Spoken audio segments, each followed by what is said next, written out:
Let us follow Jesus' journey in and around Jerusalem during the last week of his life, a week we have come to know as Holy Week. This is a view of Jerusalem from the top of the Mount of Olives.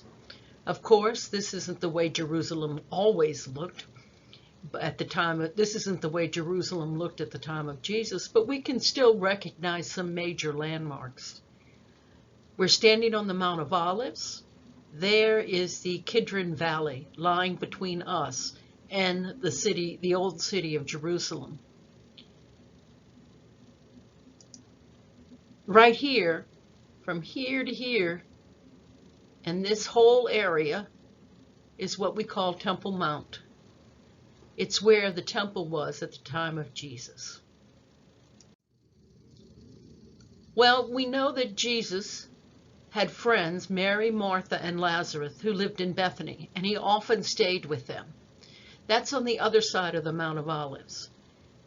On Palm Sunday, he left Bethany, we're told, and he traveled up the old Roman road, up the backside of the Mount of Olives, and as he approached the village of Bethphage, that's when he sent his disciples ahead into the village to go ahead and get a donkey, and he would ride a donkey the rest of his way into Jerusalem on Palm Sunday.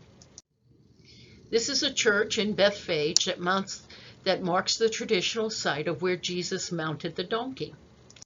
And they even have, it's a very simple church. It is an Orthodox church, and it's very simple. There we have a mural, a painting, of course, of Jesus riding the donkey. And over here we have a stone that's been honored since Crusaders' times, as supposedly the stone Jesus stood on in order to get on the donkey. Now, I've ridden a donkey, and unless Jesus was very, very short and donkey's very, very big, I doubt he needed a stone to get on there. But as we know, 2,000 years of tradition can definitely add many things. This is a very good image. It shows you kind of what the scriptures describe. All four Gospels mention that as Jesus rode into Jerusalem, he rode a donkey, and people waved palm branches. They also laid their cloaks across there, and they quoted Psalm 118, which is, Hosanna to the Son of David. Blessed is he who comes in the name of the Lord. Hosanna in the highest. Now, as you step out of the church and come up, this is the old Roman road. This is a modern road, but it runs right on top of the old Roman road, and it will continue to go up. This is the current day village of Bethphage on the side of the ancient village of Bethphage. And it goes up over the top of the Mount of Olives. This house right here, as a matter of fact, this is a store, and this is a house, and there's more of the same family owns this house too, and that's all belongs to the guy, the man, the family that owns the tour company. I have done all my pilgrimage to Jerusalem with. And he's also often our guide, Mike Sayad. Well, on Palm Sunday, before COVID, this road is packed with visitors. And because it follows the side of the old ancient road, we know it's the road that Jesus would have traveled the donkey on. And pilgrims makes that same journey by the thousands, and they travel over the top of the Mount of Olives, and this is their first view of the city of Jerusalem. As I said, they're looking from Mount of Olives down the old Roman road called the Palm Sunday Road, and that's across the Kidron Valley. Jesus would have entered by that gate, a gate on the site of that gate. The walls have been rebuilt. These are walls from about the 15th century, from the time of Suleiman the Great, the 14th century. And but that's where Jesus would have traveled.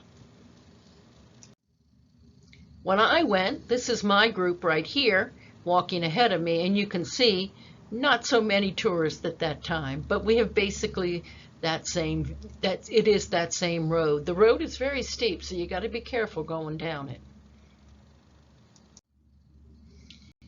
Now, as I said, this is the city.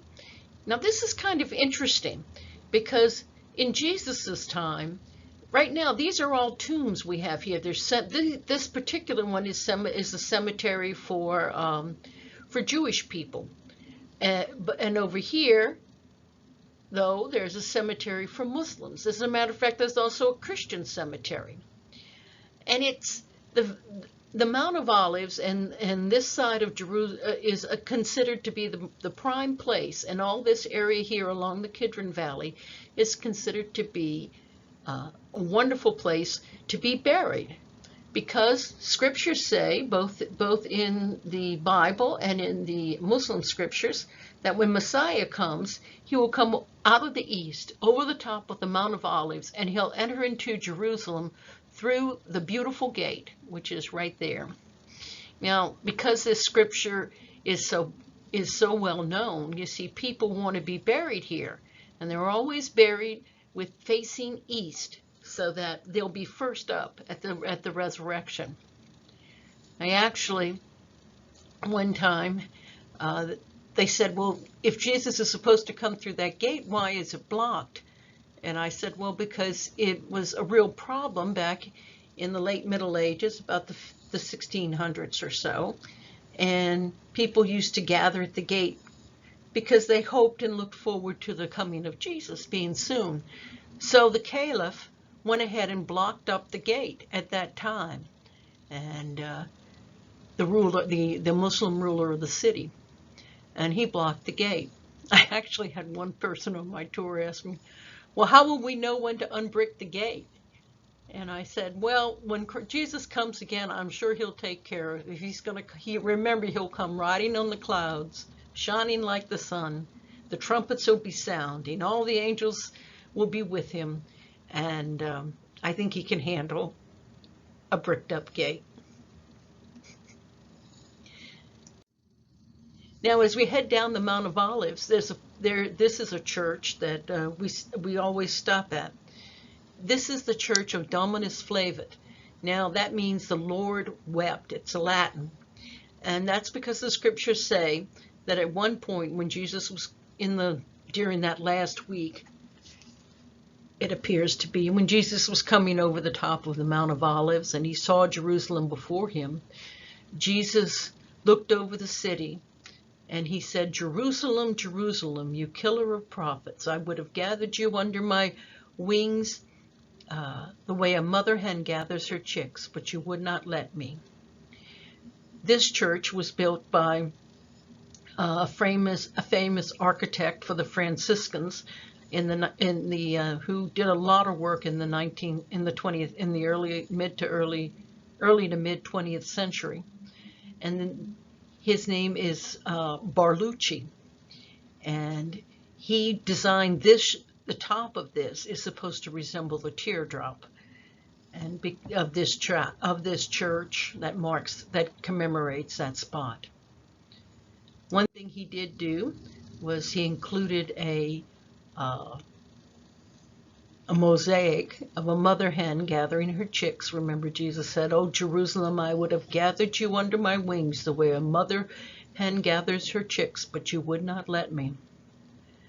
But by far the most famous thing is this beautiful window that is above the altar, and with its beautiful view of Jerusalem, just absolutely stunning. I remember the first time I saw it, it just about took my breath away. This is sitting out in front of that church. There I am on this particular trip. That's the guide, Mike Sayad, and this person was a former executive director here at Lynn Watkins, here at the Hermitage. He took the trip with me back in 2014. And behind you see the city wall, and there's the beautiful gate. And that's the walls that were built by Suleiman the Great. And there's the Temple Mount.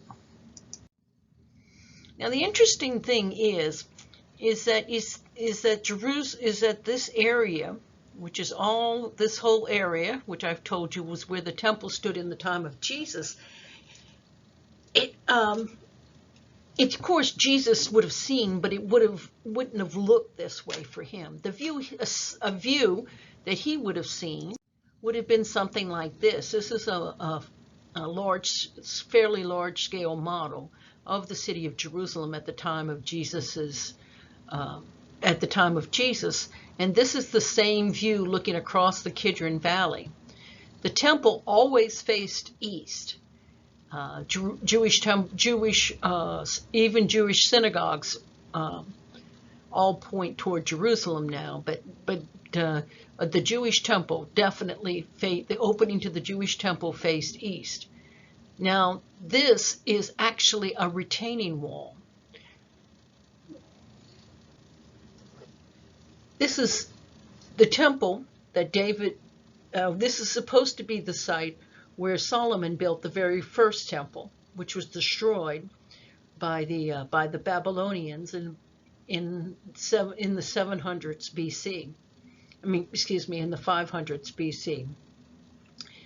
And after they returned and they carried most of the population of Jerusalem off into exile. When they returned 80 years later, they rebuilt the temple on this same site, and that was called the Second Temple. Solomon's Temple and then the Second Temple. Now, the Second Temple was greatly expanded by King Herod. Herod, as you remember from the scriptures, is the one who is king at the time of Jesus's birth. He was a great builder. He had a long career as king. He was ruthless, and he made sure that anyone who posed a threat to him being his king, he would execute, and that includes 2 of his sons and 1 of his wives. But he greatly expanded it, and this is the temple. And as a matter of fact, he wanted it to be one of the largest temples in the world.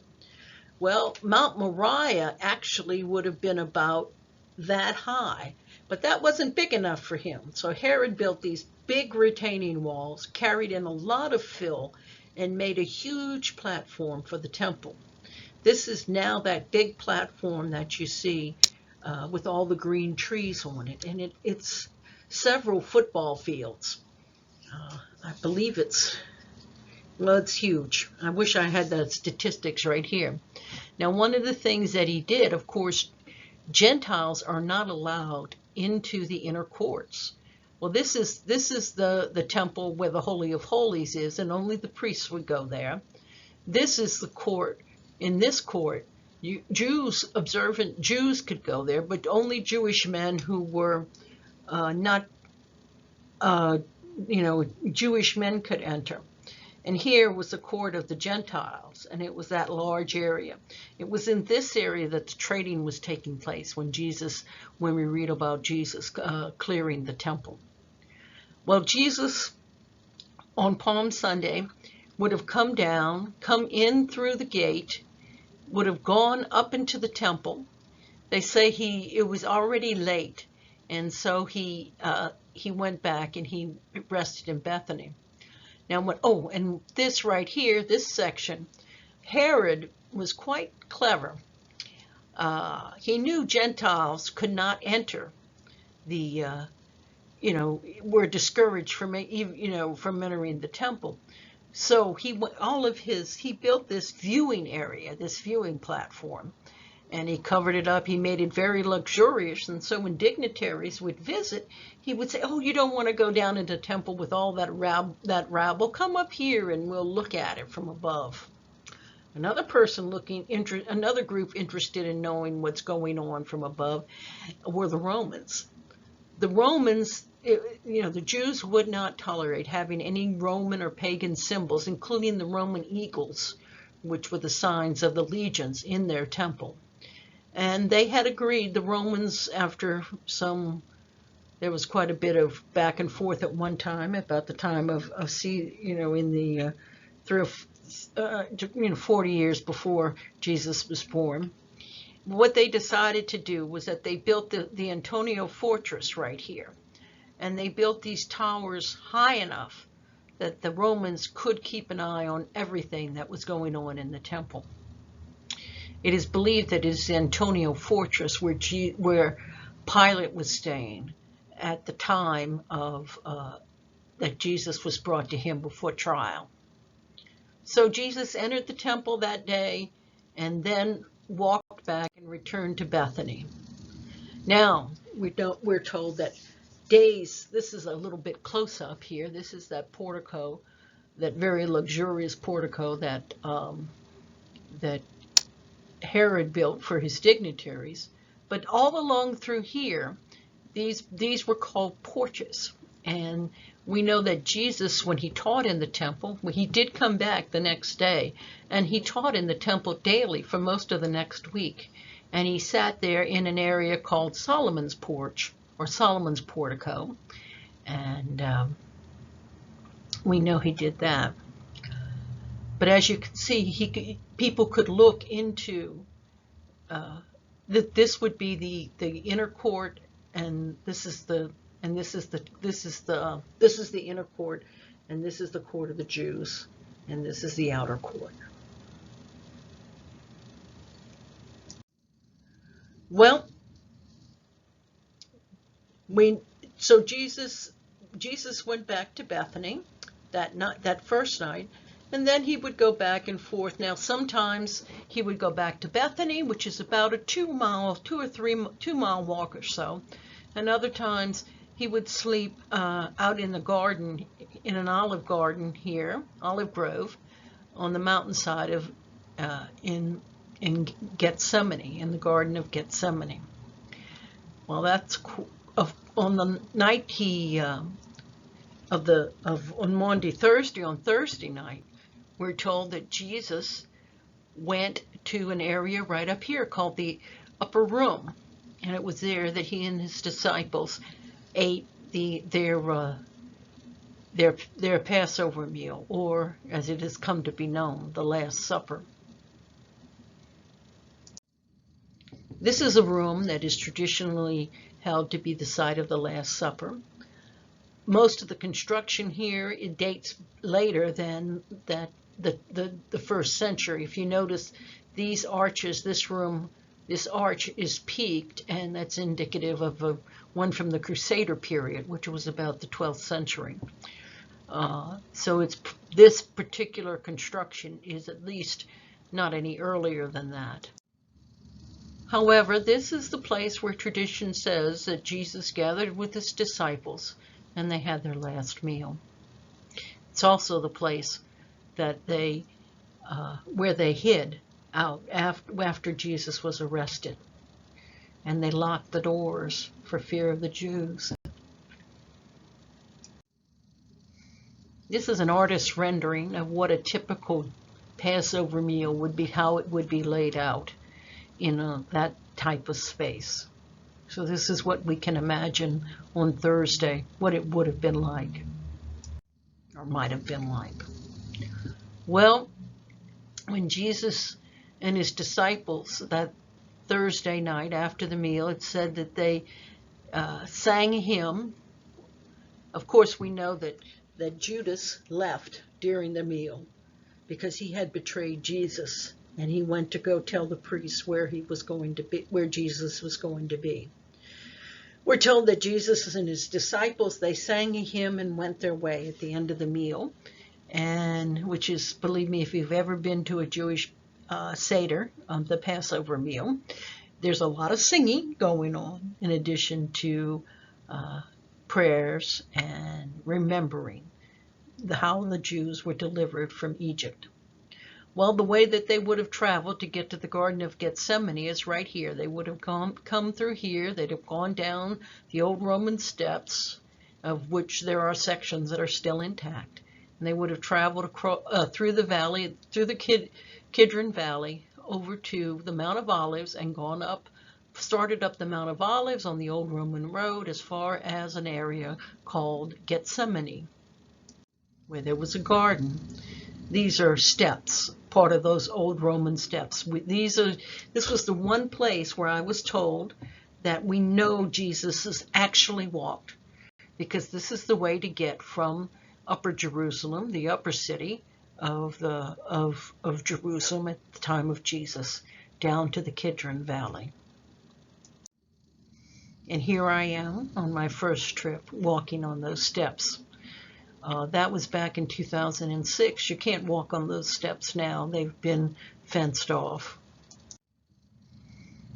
Here's a relief that shows Jesus and his disciples making their way on those Roman steps. It stands there next to that section of the stairs.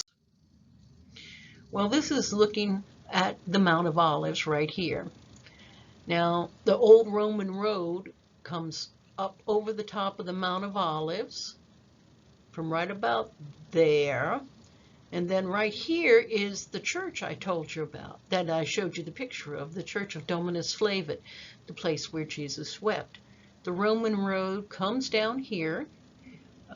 This church is a church of St. Catherine. It's a Russian Orthodox church. And it comes down here, and right here you'll see this section of trees. Well, those are olive trees, and those olive trees are the oldest olive trees in the Holy Land. Some of the oldest olive trees in the Holy Land.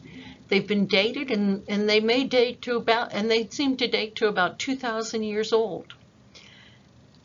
It's remarkable, and the reason that they've been preserved, of course, is because tradition says this is the location of the Garden of Gethsemane. And that was Jesus' destination as he came through the Kidron Valley and would have started up right here. And it was very common for pilgrims for Passover to sleep out in the open.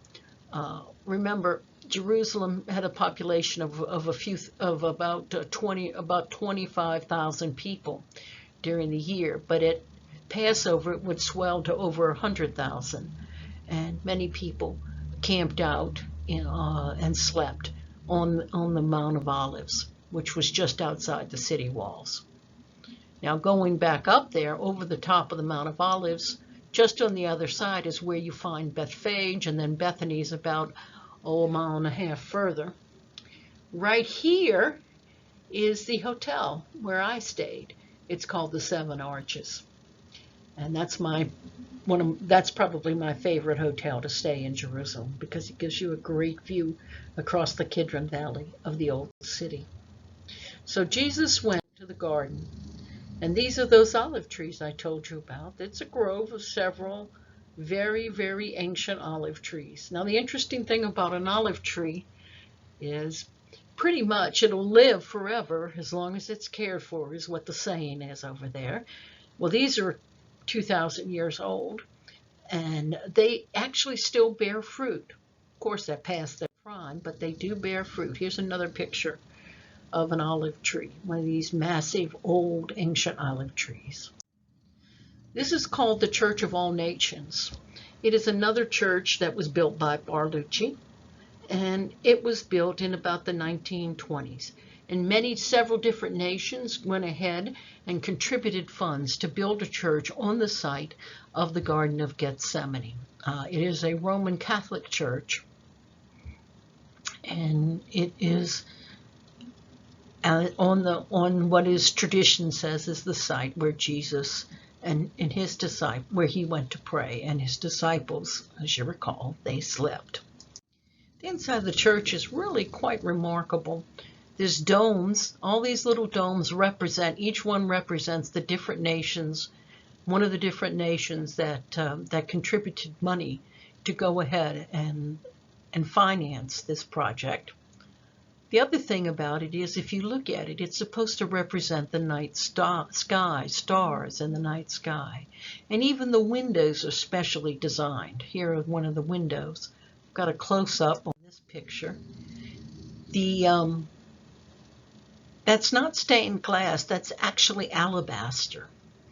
And it's supposed to let in just a little light to make it always seem like nighttime here, to help you reflect and remember that Jesus prayed through the night to let this cup pass away from him. But not my will, but thy will be done. Father, if it's possible, let this cup pass away from me. And then he would add, but not my will, thy will be done. Tradition says that this is the stone that Jesus prayed over. Of course, at the time, it is said to have resembled a stone like this one. There's a figure, a painting of Jesus there up against the stone. But it is honored today as the site of the stone where Jesus prayed.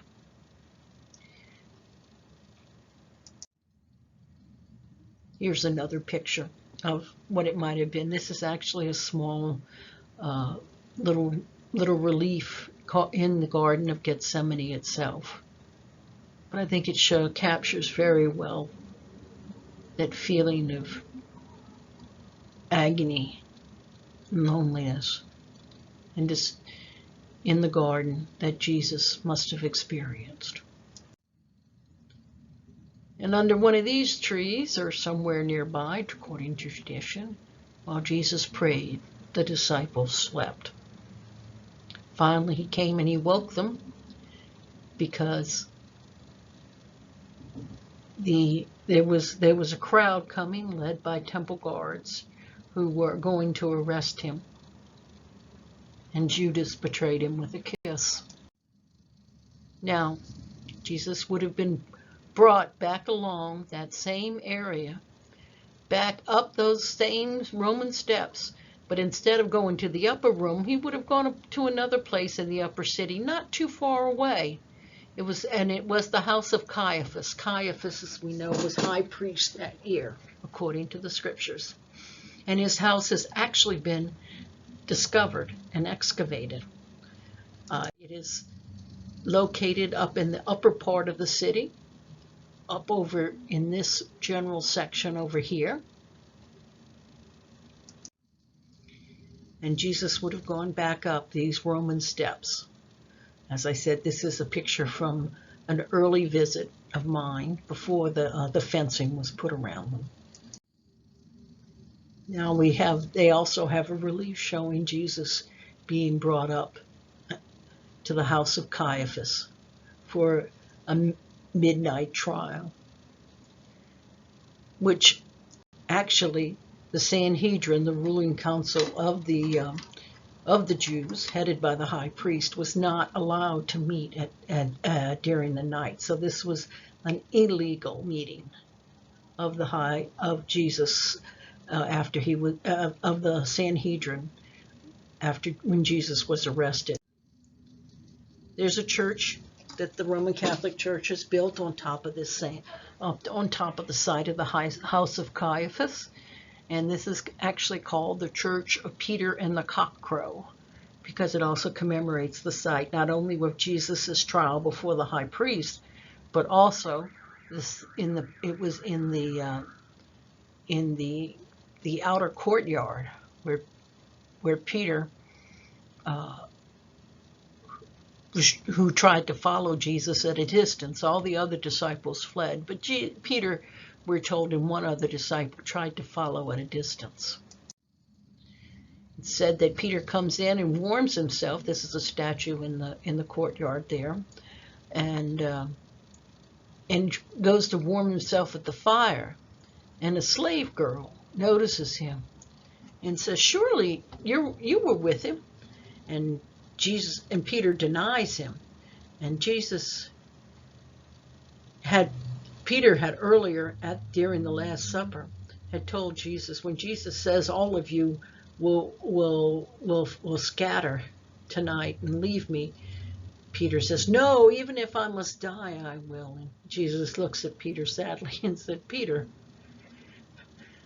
before the cock crows, this night before the cock crows, you will have denied me 3 times.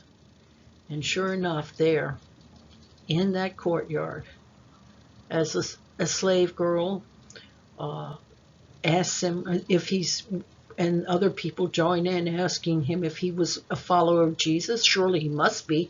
His accent shows he's a Galilean. And he denies it vehemently, and then even denies it with a curse. And then he hears the cock crow. And he remembers the words of Jesus. And it is said he went out and wept bitterly. Meanwhile, Jesus is before the high priest here in this drawing rendered, and members of the Sanhedrin, the ruling council. Not all of them were there according to tradition, but Jesus is tried before them. They decide that he's guilty of blasphemy, and they decide to continue to hold him on until they can bring him to Pilate in the morning. It is said that Jesus is beaten. Now, this is the church that is on the site of Caiaphas's house, and right here, from the floor of the church, there's a hole that you can look down and see another hole, and then see a third hole. This is 3 different layers into a pit that is under the house of Caiaphas. It actually, in the ground under the house of Caiaphas, there were what looks like prison cells, and there was a dungeon or a pit. Perhaps it might have been a cistern or storage area at once, but there was clear evidence that it was used to house prisoners. And traveling underneath there, this is part of the area. This has holes there, and that's where the person being interrogated or tortured would be held up. And you think, my goodness, why would a high priest have such a dungeon underneath his house? Well, remember, the high priest was responsible for enforcing Jewish law. When Paul later on in his letters will talk about how he's been beaten with rods and given 40 lashes and all these things that have been happened to him, those were all punishments inflicted by Jewish leaders. So definitely he had the authority to arrest anyone who broke Jewish law. You can't see it very well, but there's holes in the stone here where they would go ahead and tie the victim up with his arms outstretched. Behind there's shallow pools, there's shallow indentions in the ground, and one would have held salt and the other vinegar, because they would oftentimes throw salt and vinegar in the wounds after flogging someone as a form of torture in order to get them to confess or suffer further punishment. And it is said that Jesus was beaten by the guards, the temple guards, the ones that were under the employ of the chief priests and scribes. Tradition. There's another section as you go through, and this section leads to that pit I was talking about, the dungeon. They've opened these windows so you can see into it, and they've carved a staircase down there. This is my group from one of my tours, coming down the staircase, and you're looking up at the opening. At the time of Jesus, that would have been the only opening into it. And they would have put a ladder down there to go up and down. However, the victim simply would have been thrown in and left there until a ladder was lowered for them, and they would be pulled out by a rope. This is the bottom of it. And there's a little pulpit there. And it is there that we read, I have always read, the 23rd Psalm. Out of the depths I cry to you, O Lord. Lord, hear my, not the 23rd Psalm, but one of the Psalms. And out of the depths I cry to you, O Lord. Lord, hear my prayer. It really describes someone who is in a deep, dark place, on the edge of despair, fighting feelings of abandonment, and turning to God as his help and his refuge. Later on, Jesus would quote that same psalm as he was on the cross, and he would say, my God, why have you forsaken me? Yeah. I have to tell you This place is always one that holds great reverence. It feels sacred. As you look up, it's easy to imagine the suffering of Jesus. It's easy to picture how it was for him. And they have a wonderful statue, I think, that captures that emotion of how Jesus may have passed that night, waiting for dawn when Pilate would hold court. So by dawn, they brought Jesus from the house over to the Antonio fortress. This is an area outside the Antonio fortress. This chapel covers a ground of what used to be open pavement. And it is believed that it is in this area where Jesus would have stood as he was tried before Pilate. We know this area had open pavement because you see these grooves right here?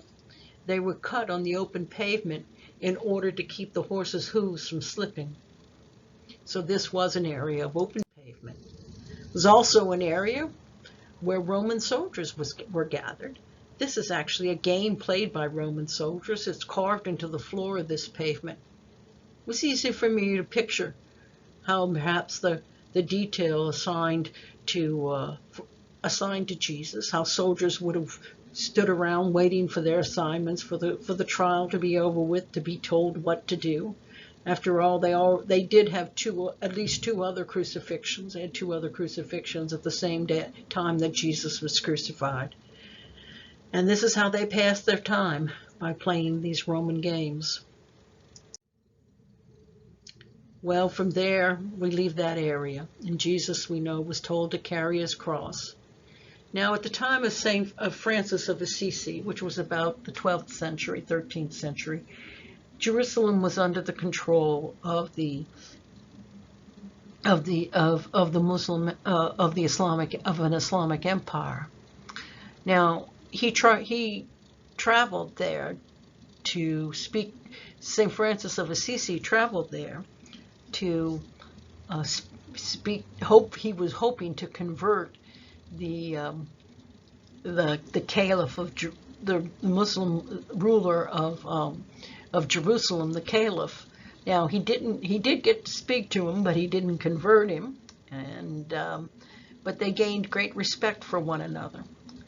And because Islam does require pilgrimages, they very much understood when Francis asked that the sites of Christian pilgrimage be kept open.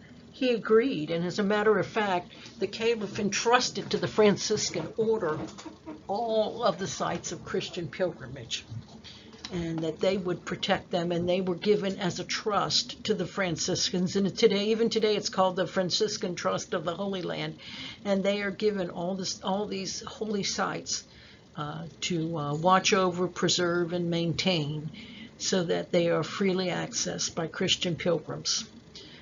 Well, he went ahead. One of the things Francis did was he tried, in 12 centuries after Jesus, to identify the path that Jesus carried his cross. And it is called the Stations of the Cross. And he marked that path as best he could. And the Franciscan order has continued to mark that way with 14 stations that allow you to tell the story as part of a pilgrimage. Now remember, at that time, most Christians did not know how to read and write. So one way to pray and to reflect on Jesus' death and suffering and death was to pray the Stations of the Cross, because at each station you would be reminded what happened. It is called the Way of Sorrows, or the Via Dolorosa, and here it is written in Hebrew, in Arabic, and in English. And each of the sites are marked with one of these round markers. This is for station number 5. And as I said, there are 14 stations. Often as we walk the Via Dolorosa, we'll see groups from all over the world, many of them. This group, I believe, is from Mexico, and they were carrying a cross. Many people are carrying crosses and things that they will get blessed, and they will give to family and loved ones who could not make the pilgrimage. And they will tell them that they carried that cross for them as they traveled along the way of the cross through the streets of Jerusalem, tracing Jesus's footsteps. This is station number 3, where Jesus fell for the first time. It's traditionally as one of the things that was identified by the stations as written out by Francis of Assisi. You will find the Stations of the Cross in just about in every Roman Catholic church throughout the world, and each one of those have to be initially blessed by a Franciscan. That's still one tradition that they have. They mark different things, not only Jesus' fall. This station marks where Jesus met his mother. If you remember, the scriptures tells us that Jesus greeted his mother along as he carried his cross. And these are all the stations as they go, until finally you reach the 10th station, and then the 9th station. And this station, that's where people leave their crosses that they have carried, and I guess they get taken back to the beginning, because you're coming up now on the Church of the Holy Sepulchre. This is a church that was that was initially founded back in 325 by Helena, the mother of Constantine. Now, if you remember Constantine, he was the Christianity after the time of Jesus became outlawed. It was an illegal religion. Christians were persecuted, and it was Constantine who decriminalized Christianity, and later promoted Christianity. His mother was a devout Christian. She immediately went to the Holy Land to identify sites of Christian pilgrimage, and with his blessing, and she founded some churches, and this is one of the churches she founded. It's the Church of the Holy Sepulchre. And the last stations, this is station number 9, and the last 5 stations of the cross are located inside the church. This is a large church, but it's only 1/3 the size of the original church built by Helena, Queen Helena, the mother of Constantine. It's quite impressive, but the church had been demolished, or mostly demolished, several times and been rebuilt.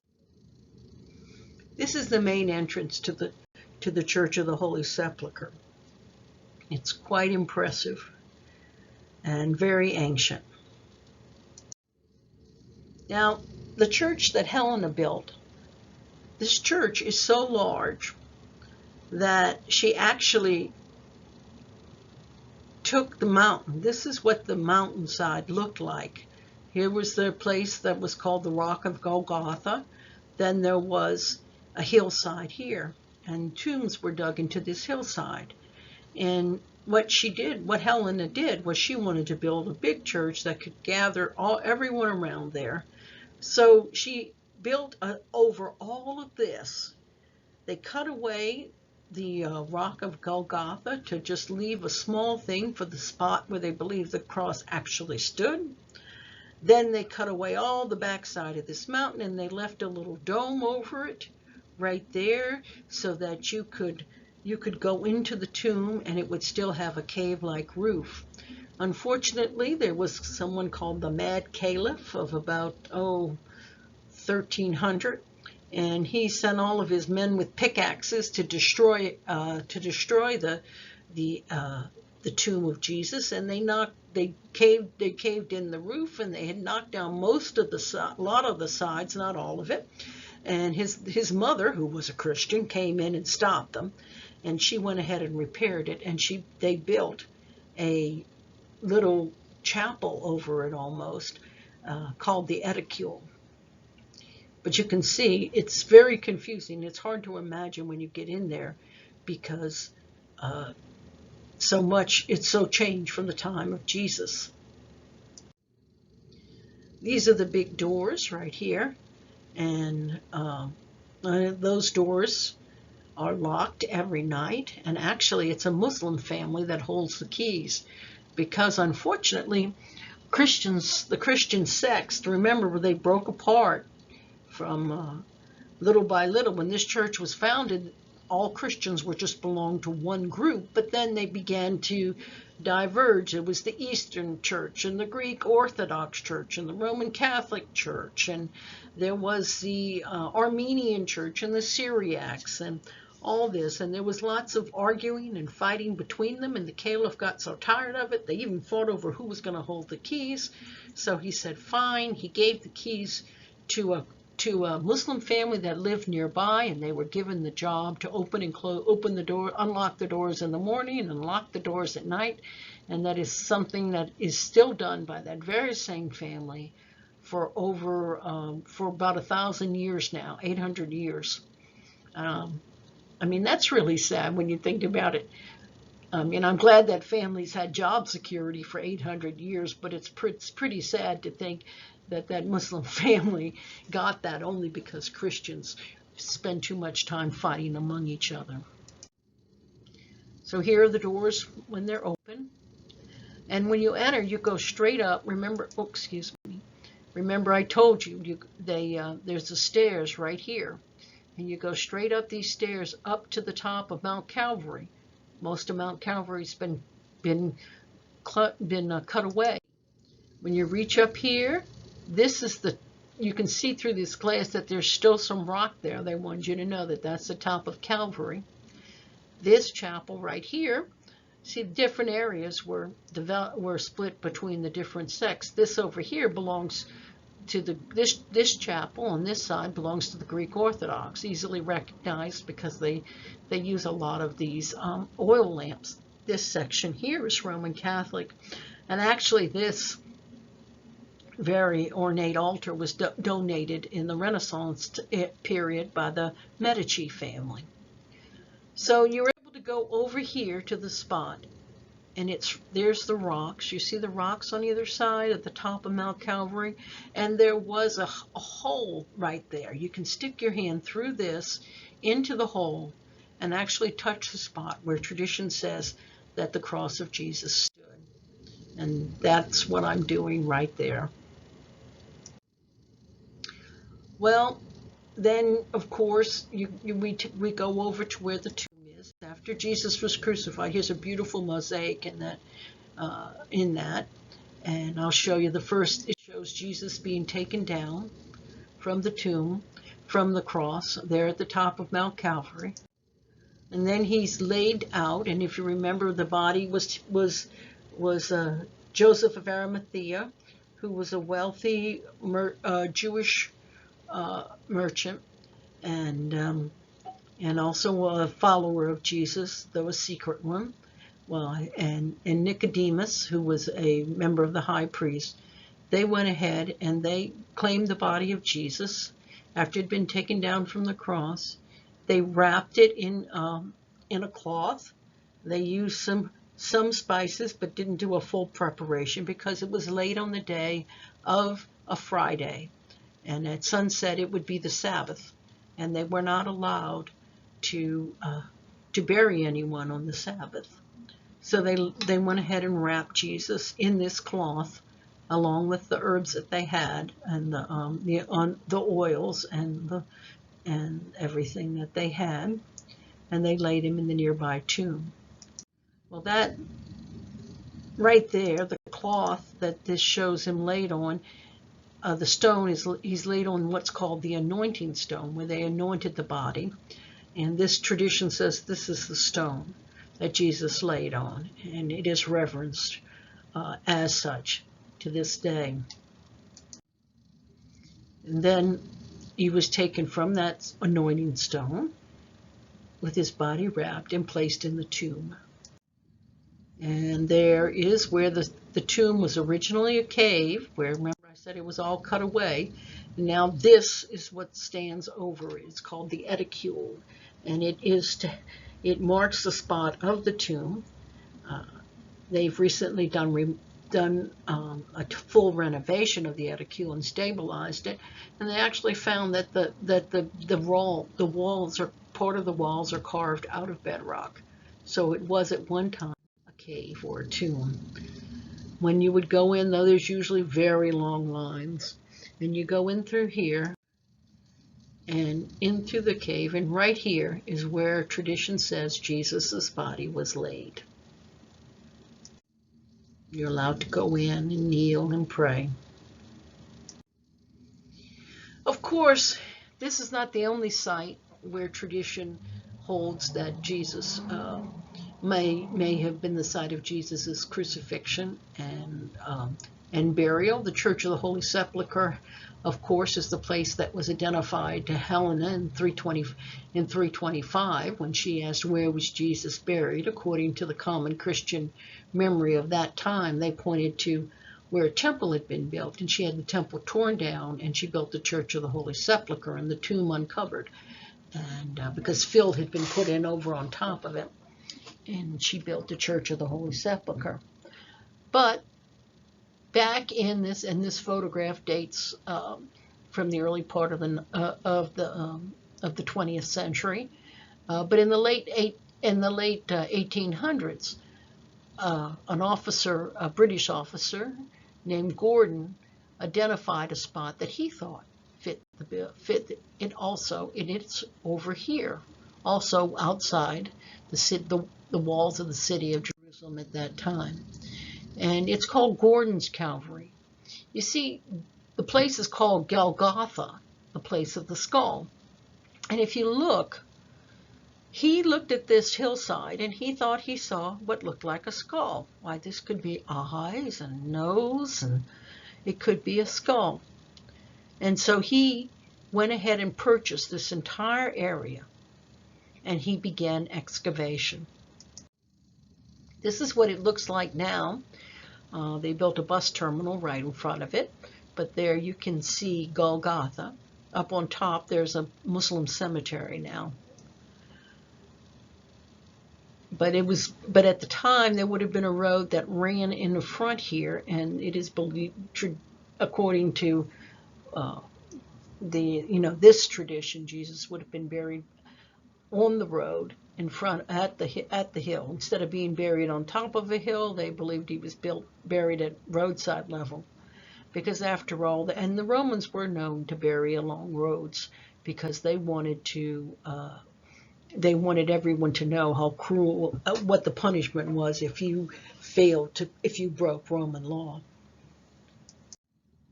So Gordon went ahead and excavated the area, and this is the part that's called Gordon's Calvary, and he found a first century tomb with a rolling stone entrance, and it was hewn out of solid rock, and everything about the place does fit. The few details were given about the burial place of Jesus, and is considered by many Christians, particularly Protestants, to be a possible alternative, to be the possible site of Jesus's burial. One thing I will say is that the area, because it is more well preserved to that time period, it was a lot easier for me when I was here to imagine how Jesus would be buried nearby the place where he was executed, in an area. By the way, Gordon also found that there was a wine press here, an olive press here, and there was a garden here. So it fit many of the details that we know of from the scriptures. Now, the opening of this tomb the stone would have sat in this area here and would have rolled over it, but it wouldn't have been this big. As a matter of fact, this is a similar tomb. This is up in the Galilee area, but this tomb has not been altered. The garden tomb has been altered to make it easy for people to get in and out of. But this is in a more original state, one that has been excavated up in the Galilee area that I've seen. So here I am, standing outside the tomb, and I have to admit I've wondered what it would have been like to have seen that on the time of Jesus' suffering, on that night after Jesus had been crucified on Friday. What it would have been like to have walked away from that tomb. This is a picture I took one evening when I had worship services in the garden. We always celebrate communion by the garden tomb, and we were the last ones of the day, and it was actually the last day of December, and here we see it. To go walk away and to think that the whole world is ended. Everything you believed that Jesus could accomplish and everything Jesus was going to do, that it was all over. They must have been heartbroken.